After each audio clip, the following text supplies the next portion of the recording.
Hello everyone, সকলে কেমন আছো? আশা করি ভালো আছো। আমিও ভালো আছি। তো দেখো, আমরা ৩ জনা মিলে বেরিয়ে পড়েছি, একটা জায়গায় যাচ্ছি। তো তোমরা দেখতে থাকো আমরা কোথায় যাচ্ছি। তো এই যে আমরা চলে এসেছি। আমরা শিবশক্তি ধাম গেছিলাম। তো এই যে গাড়িটা পার্কিং করতে গেছিলাম, তো এখানে মায়ের দর্শন করে নিলাম। তো পাশেই বাবা ছিল, শিব ঠাকুর। তো আমরা বাবারও দর্শন করে বেরিয়ে আসলাম। তো এখন এখানে মেয়ে বলল যে তিলক কাটছিল, টিপ পড়াচ্ছিল ঠাকুরের। তো মেয়ে বলল পড়বো। তো ও এখানে দাঁড়িয়ে পড়েছে, ওকে পরিয়েও দিল। তো ওর এখানে পড়া কমপ্লিট হয়ে গেছে। তো আমি বললাম আমিও পড়বো। তো আমিও দাঁড়িয়ে পড়েছি। তো আমাকেও এখানে পড়াতে শুরু করে দিয়েছে। তো আমিও এখন টিপ পড়ে নিচ্ছি। তো আমারও পড়া প্রায় কমপ্লিটই হয়ে গেছে। তো আমার বর বলল ও পড়বে। তো এখানে আমার কমপ্লিট হয়ে গেছে, তো ও দাঁড়িয়ে পড়ল। তো ওকেও এখন পড়ানো শুরু করে দিয়েছে।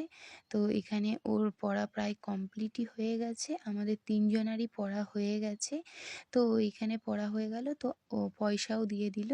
তো এখন আমরা মন্দিরের ভেতরে যাচ্ছি। তো এখানে পাশে একটা পুকুর ছিল, মানে এত মাছ তোমাদেরকে পরে দেখাচ্ছি।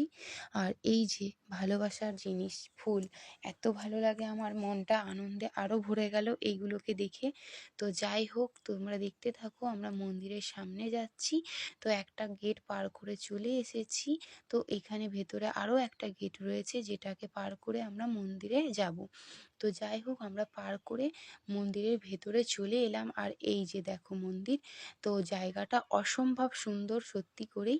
যারা এসেছো তারা তো জানোই, আর যারা আসোনি তাদেরকে আমি অবশ্যই বলবো একবার গিয়ে দেখে এসো। দারুণ ভালো লাগবে, মনটাও ভালো হয়ে যাবে সকলের। তো ভেতরে যতই যাচ্ছি, দেখো তোমরা একবার, মানে এত সুন্দর দৃশ্য, মানে কি বলবো, খুবই সুন্দর।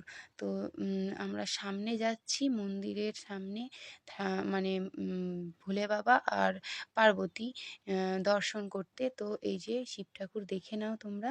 এই যে খুবই সুন্দর ছিল, পাথরের ছিল। তো মেয়েকে এখানে দক্ষিণা দিয়ে দিলাম, ও দিয়ে দিল। আর এই যে আরতি করেছিল, তো তারই শিখাটা মেয়ের মাথায় দিয়ে দিলাম। তো আমিও নিয়ে নিলাম। আর ও নিয়ে ওর বাবাকে দিতে গেল। তো প্রথমে তো ও ভয় পেয়ে গেছিল, তারপরে আবার নিল। তো এখানে প্রসাদ দিচ্ছিল, সকলেই নিচ্ছিল। তো আমিও গেলাম, আমিও নিয়ে নিলাম। আর এখানে মেয়েও নিয়ে নিল, আর ও নিয়ে নিল। তো আমাদের প্রসাদ খাওয়া হয়ে গেল। তো ও বলল এসো না, মোজাটা ভিজে যাবে, আমি জল দিয়ে দিচ্ছি। তো জল এনে দিয়ে দিল। আর মেয়ে এখানে ঘন্টা বাজাচ্ছিল, তো আমিও একটু বাজিয়ে নিলাম। আর এই যে তারই পাশে এত ফুল ছিল, এত ভালো লাগছিল, মানে সত্যি কি বলবো, মনটা একদম ভালো হয়ে গেছিল। তো এই যে আরও ফুল ছিল, এখানে গোলাপ ফুলও ছিল।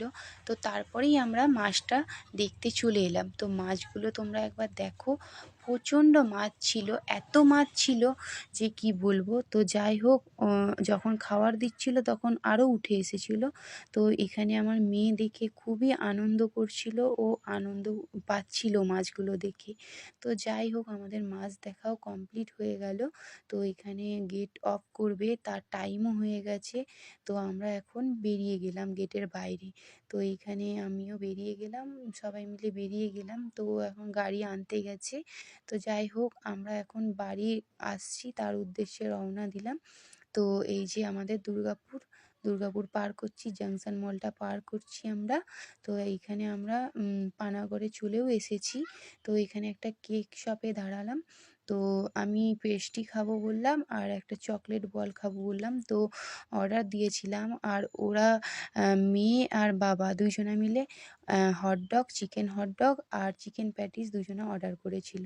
তো যাই হোক, আমার এখানে অর্ডারটা আমাকে দিয়ে দিল। এখানে আমরা খাচ্ছিলাম দাঁড়িয়ে দাঁড়িয়ে। প্রথমে ও বলল যে আমি দেখি খেয়ে কেমন। তো ও চকলেট বলটা খাচ্ছিল, আর মেয়ে পেস্ট্রিটা খাচ্ছিল। তো ওরা এখানে খাচ্ছে, খাক। তো ওদের খাওয়া কমপ্লিট। তো আমি বললাম দেখি আমি একটু খেয়ে। তো যাই হোক, আমি এখানে খাচ্ছিলাম। চকলেট বলটা সত্যি অসম্ভব সুন্দর ছিল। আর আমাদের খাওয়া কমপ্লিট। তো আমি বললাম বাজারে চলো, ডালের পকোড়া নেব। তো এখানে ডালের পকোড়া নেওয়া হয়ে গেল। এই যে ডালের পকোড়াগুলো দিয়ে দিয়েছে। তো ভিডিওটা কেমন লাগলো তোমরা সকলে জানিও।